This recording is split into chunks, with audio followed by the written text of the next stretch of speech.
9 команда 9 районнан жиылған ең яхшы баскетболчылар. Нурлат гимназиясында 2 күн дәвамында Кез баскет мәктәп баскетбол лигасы чемпионатының зона этабы узды.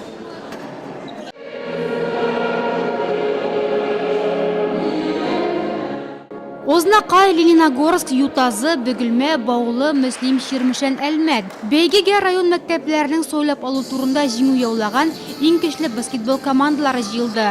Нурлатта бу Кез баскетның тәуге уйыннары. Уйынчыларына Татарстан Республикасы министрлык вәкиле һәм район мәгариф идарәсе җитәкчесе сәламләде. Кез баскет аның максатлары, чтоб популяризация ясарга баскетбол арасында һәм бу балаларның сәламәтлеген яхшырту һәм инде мәктәп балалары арасында иң яхшы баскетбол командаларын сойлап алу. Хөкемдәрнең сыбызгысы һәм уенга старт бирелде. Һәр командада 13 кеше, кызлар ойрым, егетләр ойрым команда булып уйный. Нурлат районы Донын 3нче мәктәп егетләре һәм 2нче мәктәп кызлары яклады.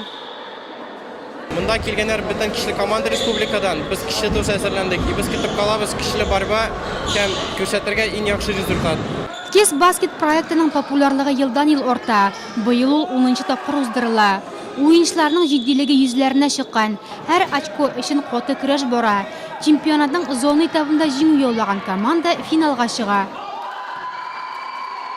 Уен FIBA кагыйдәләре буенча уза. 10 минутлык 4 период. Чемпионатка республиканың көньяк-көнбатышыннан җыелма командалар килде. Уен бик матур, көчле, иң мөһиме гадел булыр дип ышанам.